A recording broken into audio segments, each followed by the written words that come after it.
નમસ્કાર વિદ્યાર્થી મિત્રો, ધોરણ 11 કોમર્સ એકાઉન્ટ નાવાના મૂળ તત્વો ચેપ્ટર નંબર 1 હિસાબી પદ્ધતિ અને તેના પારિભાષિક શબ્દો. મિત્રો, આ પ્રારંભિક ચેપ્ટર છે. આપણો નવો વિષય છે એકાઉન્ટન્સી, જેમાં આપણે અગાઉના વિડીયોમાં જોઈ ગયા છે તેની પ્રસ્તાવના, ત્યારબાદ તેના વિશેનો થોડો ખ્યાલ મેળવ્યો હતો, ક્યાંથી શરૂઆત થઈ હતી, ઉદાહરણમાં સમજ્યા હતા નફો અને લાભ, ઉપજ અને ખર્ચ. ત્યારબાદ હિસાબી પદ્ધતિ એટલે શું છે તેની વ્યાખ્યા જોઈ હતી, હિસાબી પદ્ધતિના લક્ષણો સમજ્યા.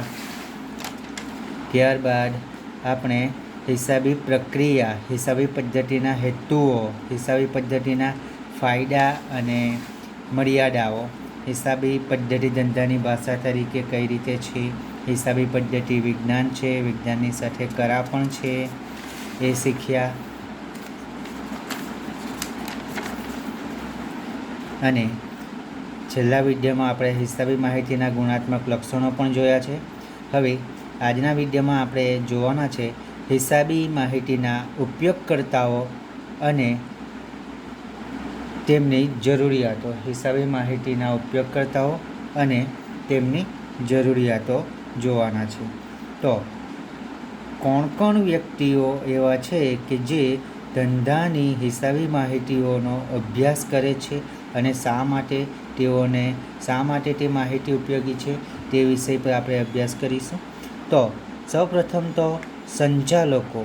તો સંચાલકોને હિસાબી માહિતી કઈ રીતે ઉપયોગી છે અને તેમની જરૂરિયાત શું છે તે જોઈએ. તો કંપની સ્વરૂપ હોય તો તેમાં શેર હોલ્ડરો એ જ કંપનીના માલિક કહેવાય છે અને કંપનીનું બોર્ડ ઓફ ડિરેક્ટર દ્વારા સંચાલન કરવામાં આવતું હોય છે. એટલે કે બોર્ડ ઓફ ડિરેક્ટરમાં કંપનીમાં જે શેર હોલ્ડરો હોય તે શેર હોલ્ડરોએ અમુક સભ્ય નક્કી કરેલા હોય છે, તેમના પ્રતિનિધિરૂપ તેમને બોર્ડ ઓફ ડિરેક્ટરમાં સ્થાન મળે છે અને તે કંપનીનું સંચાલન કરે છે. તેમના દ્વારા લેવામાં આવેલા નીતિ વિષયક નિર્ણયોની અસર હિસાબોમાં પ્રતિબિંબિત થતી હોય છે. તેમણે જે કોઈ નિર્ણયો લીધા હોય છે, ધંધાને લગતા, કોઈ વસ્તુનું ઉત્પાદન કરવું કે બહારથી વસ્તુ મંગાવી, કઈ વસ્તુની ધંધામાં વધારે જરૂર છે, કઈ વસ્તુને આપણે સૌપ્રથમ ખરીદવી પડશે, ધંધાની નફાકારકતા વધારવા શું કરવું જોઈએ, આવા નિર્ણયો લેતા હોય છે સંચાલકો. તો આવા નીતિ વિષયક નિર્ણયો લેવામાં પણ એ સંચાલકોને હિસાબી માહિતી ઉપયોગી થઈ પડતી હોય છે. ધંધાના નક્કી કરેલા ઉદ્દેશો તેઓ હાંસલ કરી શક્યા છે કે કેમ તે અંગેની જાણકારી તેઓ પ્રાપ્ત કરી શકે છે. તેમનું કાર્ય છે આયોજન કરવું અને અંકુશના આધારે નિર્ધારિત ઉદ્દેશોની પ્રાપ્તિ કરવી.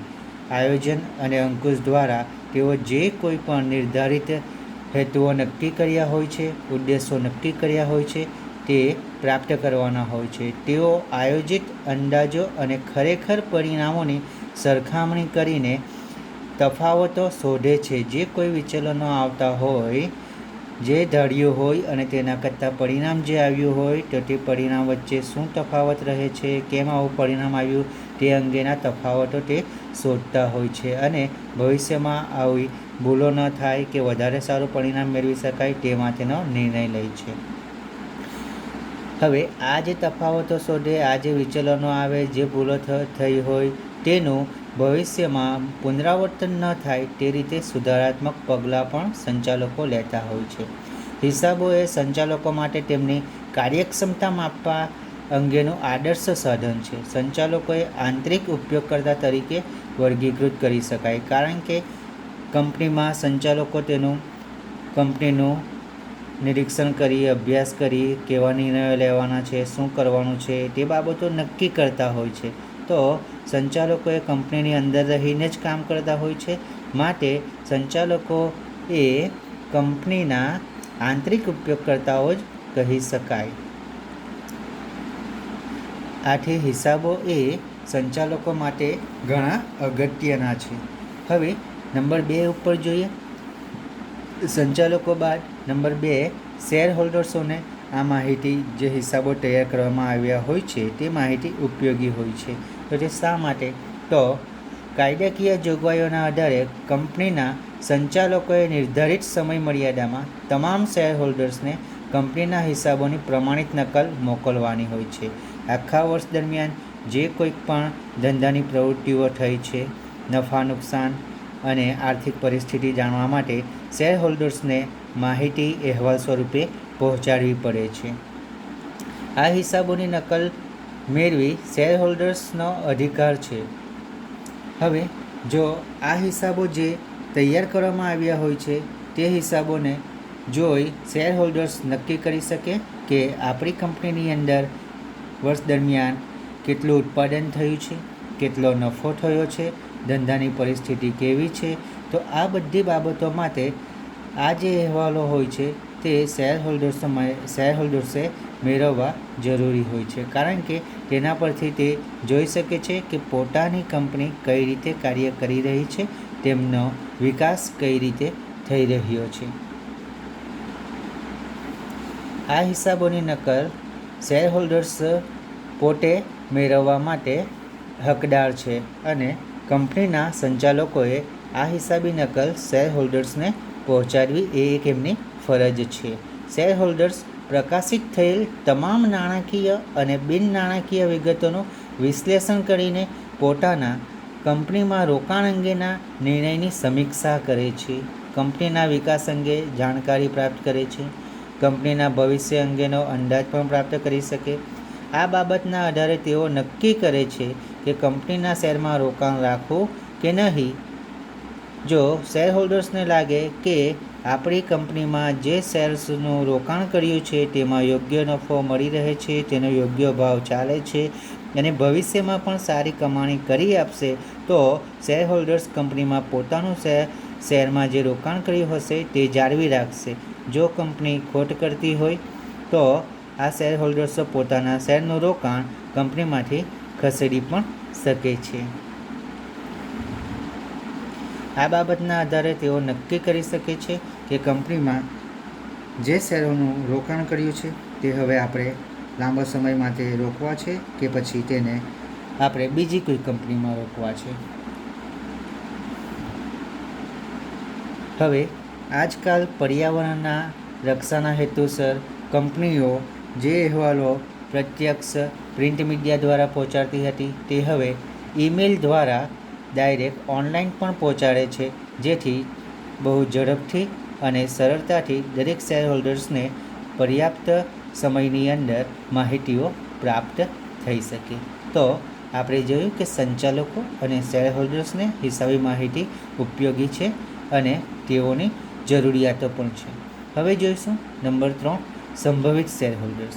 તો શેર હોલ્ડર્સ તો આપણે જોયું કે જેણે કંપનીમાં પોતે શેર ખરીદ્યા હોય, જેઓ કંપનીના માલિક કહેવાય છે. તો જે લોકોએ કંપનીના શેર ખરીદ્યા હોય તેને શેર હોલ્ડર્સ કહેવાય. હવે સંભવિત શેર હોલ્ડર્સ એટલે કે જે વ્યક્તિએ કંપનીમાં હજુ શેર ખરીદ્યા નથી, રોકાણ કર્યું નથી, પરંતુ તેઓ રોકાણ કરવા માંગે છે, કંપનીના શેર ખરીદવા માંગે છે, તો તેને આપણે સંભવિત શેર હોલ્ડર્સ કહીશું. અને તેને પણ આ હિસાબી માહિતી ઉપયોગી છે, કારણ કે તે હિસાબી માહિતી પરથી નક્કી કરી શકશે કે આ કંપનીની અંદર મારે રોકાણ કરવાનું છે કે નથી કરવાનું. તો સંભવિત શેર હોલ્ડર્સ માટે પણ હિસાબી માહિતી ઉપયોગી છે.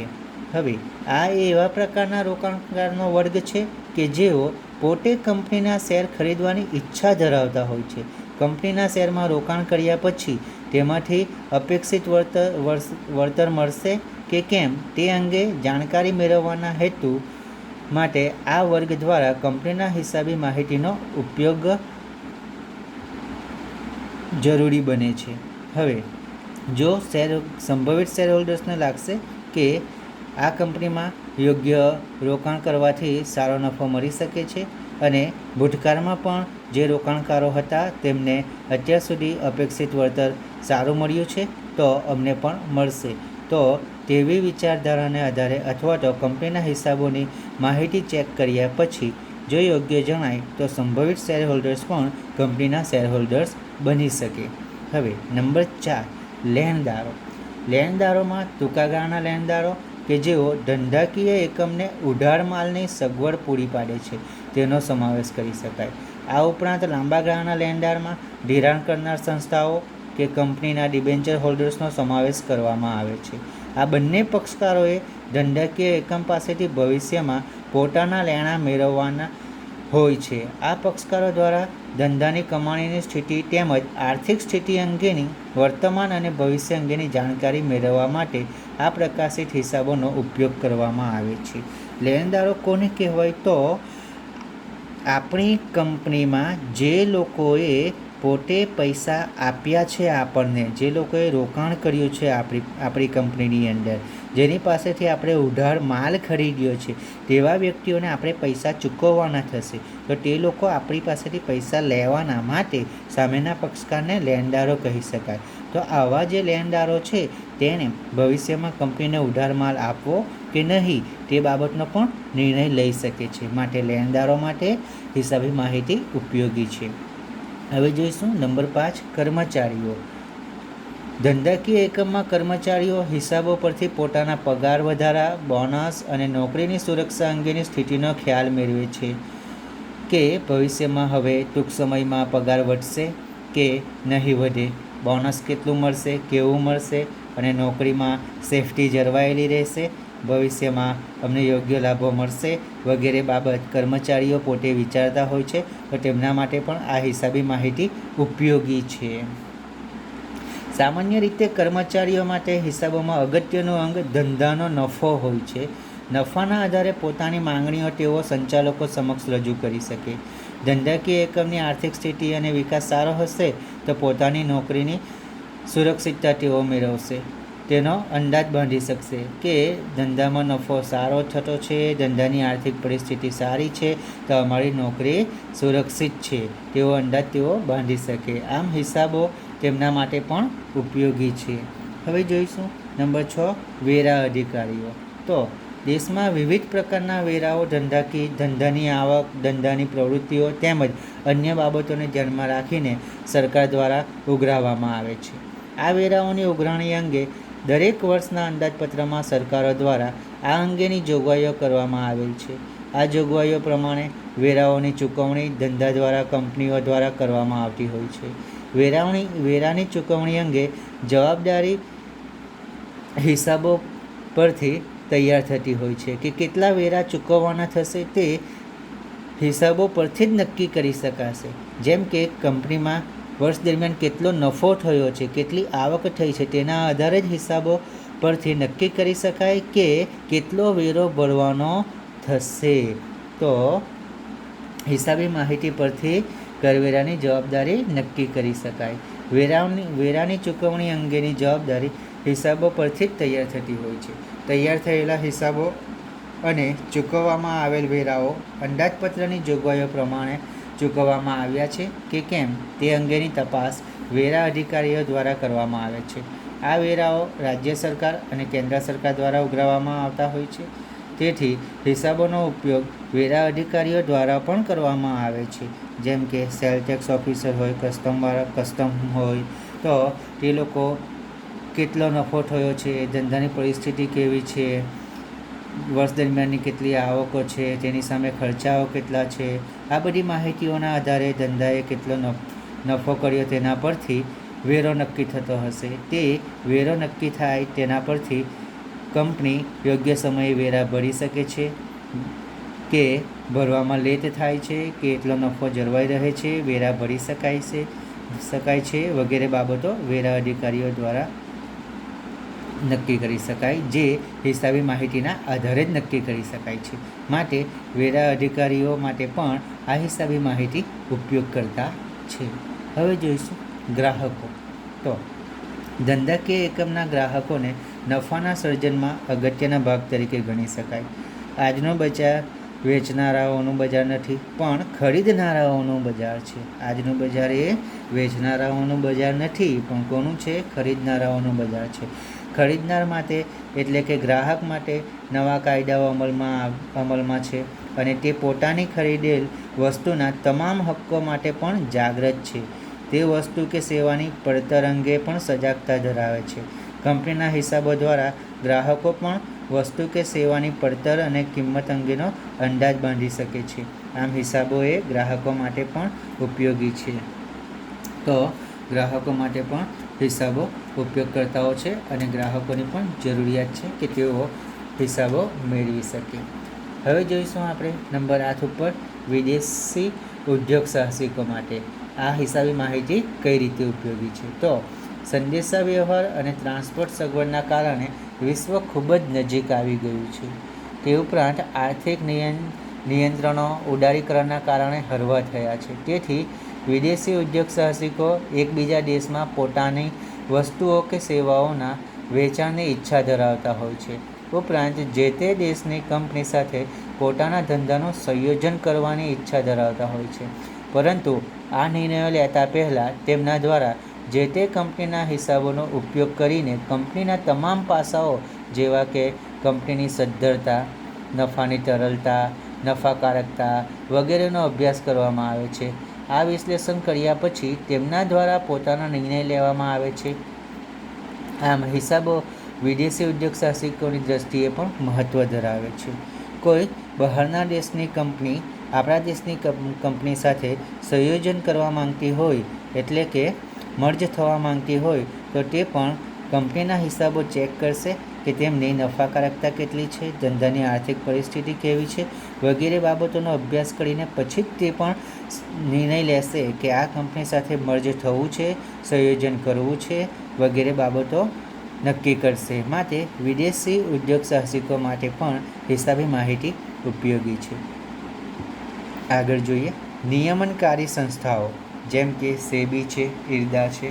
કંપની ધંધા સ્વરૂપમાં સરકાર અને સરકાર દ્વારા નિર્મિત નિયમનકારી સંસ્થાઓ અંકુશ રાખતી હોય છે, જેથી કરીને કંપનીના કોઈપણ પગલાં પ્રવૃત્તિના કારણે સામાન્ય પ્રજાને આર્થિક નુકસાન ન થાય. આ હેતુસર સેબી એટલે કે security exchange board of India અને IRDA insurance regulatory development authority ઓફ ઇન્ડિયાની સ્થાપના કરવામાં આવેલ છે. આ સંસ્થાઓ નિયમો અને માર્ગદર્શિકા બનાવવા માટે હિસાબોનો ઉપયોગ કરે છે. ઉપરાંત નિયમો પ્રમાણે હિસાબો તૈયાર થયા છે કે કેમ તે અંગેની પણ તપાસ હાથ ધરે છે. આમ હિસાબો નિયમનકારી સંસ્થાની દ્રષ્ટિએ પણ જરૂરી છે, કારણ કે આ સંસ્થાઓ પ્રત્યક્ષ રીતે દરેક કંપની ઉપર નજર રાખતી હોય છે, તેમના હિસાબો ચકાસતી હોય છે કે જે નિયમો તૈયાર કરવામાં આવ્યા છે તે નિયમોના આધારે જ કંપનીનું કામકાજ ચાલી રહ્યું છે વગેરે બાબતો માટે. નંબર 10 જોઈશું વ્યવસાયી સંસ્થાઓ. તો હિસાબો તૈયાર કરનારાઓને વ્યવસાયી એટલે કે પ્રોફેશનલ્સ તરીકે ઓળખવામાં આવે છે. હિસાબી પદ્ધતિ એક વ્યવસાય છે. આ વ્યવસાયના યોગ્ય સંચાલન માટે દરેક દેશમાં વ્યવસાયી સંસ્થાઓ હોય છે. હિસાબી પદ્ધતિ માટે પણ આપણા દેશમાં 1949થી the institute of chartered accountants of India ICAI કાર્યરત છે. આ સંસ્થા દ્વારા હિસાબોના સંદર્ભમાં માર્ગદર્શિકાઓ, ગાઈડલાઈન તેમજ હિસાબી ધોરણો તૈયાર કરવામાં આવે છે, એકાઉન્ટિંગ સ્ટાન્ડર્ડ્સ, જેથી તૈયાર થયેલા હિસાબોમાં એકસૂત્રતા અને સમાનતા રહે. આ ઉપરાંત institute of chartered secretary of India અને the institute of cost account of India પણ હિસાબો અંગે જરૂરી સૂચનો કરે છે. આમ વ્યવસાયી સંસ્થાઓને માર્ગદર્શિકા અને હિસાબી ધોરણો તૈયાર કરવામાં હિસાબો મદદરૂપ થાય છે. કંપનીના જે તે હિસાબોએ એકસૂત્રતા જાળવી શકે, કોઈપણ કંપનીના અલગ અલગ કર્મચારીઓ હિસાબો લખે તો એ હિસાબોમાં સમાનતા જળવાઈ રહે વગેરે બાબતો માટે વ્યવસાયી સંસ્થાઓ યોગ્ય નિયમો, હિસાબી ધોરણો વગેરે બહાર પાડે છે. તો તેમના આધારે જ હિસાબો તૈયાર થાય છે તે બાબતોની પણ ચકાસણી કરવામાં આવે છે. તો આ વ્યવસાયી સંસ્થાઓ દ્વારા જે હિસાબી ધોરણો તૈયાર થશે, જે સિદ્ધાંતો આપવામાં આવશે તેના આધારે જ હિસાબો તૈયાર થયા છે વગેરે બાબતો જોવા માટે પણ હિસાબી માહિતી વ્યવસાયી સંસ્થાઓને ઉપયોગી નીવડે છે. આગળ જોઈશું સંશોધકો અને વિશ્લેષકો. હિસાબી માહિતીનો ઉપયોગ કરનાર એક વર્ગ એવો છે જે સંશોધક અને વિશ્લેષકો છે. આ ઉપયોગકર્તાઓને કંપનીની નફાકારકતા કેટલી છે, કંપનીની આર્થિક સદ્ધરતા કેટલી છે તેની જાણકારી મેળવવા ઉપરાંત આ નફાકારકતા કે આર્થિક સદ્ધરતા આવી કેમ છે આટલી કેમ છે, ભલે નફાકારકતા સારી છે, ભલે આર્થિક સ્થિતિ સારી છે, પણ કેમ સારી છે, કેમ આવી છે, કેમ ખરાબ છે, તે અંગેનું સંશોધન અને વિશ્લેષણ કરવાનું હોય છે. આ સંશોધન અને વિશ્લેષણ કંપનીને અંગત રીતે અને રોકાણકારોને મદદરૂપ થાય છે, કારણ કે જે સંશોધન થયું તે ડાયરેક્ટ માહિતી રોકાણકારોને મળશે અને તે રોકાણકારો આ સંશોધનોને જોઈને નક્કી કરશે કે આ કંપનીમાં મારે રોકાણ કરવું કે નહીં કરવું, આ કંપનીનો ગ્રોથ રેટ કેટલો છે, મને અપેક્ષિત વળતર કેટલું મળશે વગેરે બાબતો રોકાણકારો નક્કી કરે છે. આ ઉપયોગકર્તાઓનું યોગદાન પણ નોંધપાત્ર છે. આ વર્ગ પોતાના અંગત હેતુ માટે જ નહીં પણ અન્યના લાભ માટે પણ આ પ્રવૃત્તિ કરતા હોય છે. હિસાબી માહિતી આ ઉપયોગકર્તાઓ માટે પણ જરૂરી છે. ભારતમાં અને વિદેશમાં સહપાત્રતા નક્કી કરતી સંસ્થાઓ કામ કરે છે, જેને ક્રેડિટ રેટિંગ એજન્સી તરીકે ઓળખવામાં આવે છે, જેમાં ક્રિસિલ છે, એટલે કે CRISIL ક્રિસિલ અને ICRA ICRA વગેરેનો સમાવેશ કરવામાં આવે છે. આ એજન્સીઓ દ્વારા પણ પ્રકાશિત હિસાબોનો ઉપયોગ કરવામાં આવે છે. અને નંબર 12 છે સરકાર. સરકારને હિસાબી માહિતી કઈ રીતે ઉપયોગી છે તો જોઈએ. દેશના કાર્યક્ષમ અને અસરકારક સંચાલન અને વહીવટ અંગેની જવાબદારી સરકારની છે. સરકાર દ્વારા દેશના વિકાસ અંગેની નીતિઓ ઘડવામાં આવે છે. આ નીતિઓના ઘડતર માટે પૂરતા પ્રમાણમાં સુસંગત માહિતી જરૂરી હોય છે. કંપનીઓ દ્વારા હિસાબોમાં રજૂ કરેલ માહિતીનું એકત્રીકરણ કરીને તેનો ઉપયોગ દેશની નીતિઓ ઘડવામાં કરવામાં આવે છે. સરકારના નીતિ વિષયક નિર્ણયોમાં આ હિસાબી માહિતી ખૂબ જ અગત્યની ભૂમિકા ભજવે છે. તો આ રીતે સરકાર માટે પણ હિસાબી માહિતી ઉપયોગી છે. મતલબમાં આપણે જે કોઈ પણ કંપનીના હિસાબો જોઈએ છે તે હિસાબોના આધારે આપણે પોતે પણ નક્કી કરી શકીએ કે આ કંપનીની આર્થિક સ્થિતિ કેવી છે, આ કંપનીનો નફો કેટલો છે, તેનું તરલતાનું પ્રમાણ કેટલું છે વગેરે બાબતો દ્વારા આપણે નક્કી કરી શકીએ કે આ કંપની ભવિષ્યમાં કેટલો નફો કરી શકશે, ભવિષ્યમાં તેનું ઉત્પાદન કેટલું હશે, ભવિષ્યમાં તેની શાખપાત્રતા કેટલી હશે વગેરે બાબતો.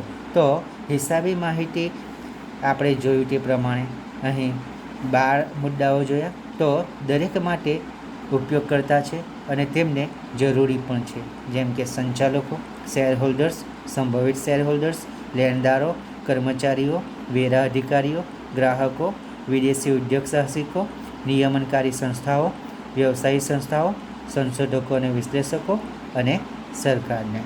તો આ વિડીયોની અંદર આપણે જોયું હિસાબી માહિતીના ઉપયોગકર્તાઓ અને તેમની જરૂરિયાતો વિશે. Thank you.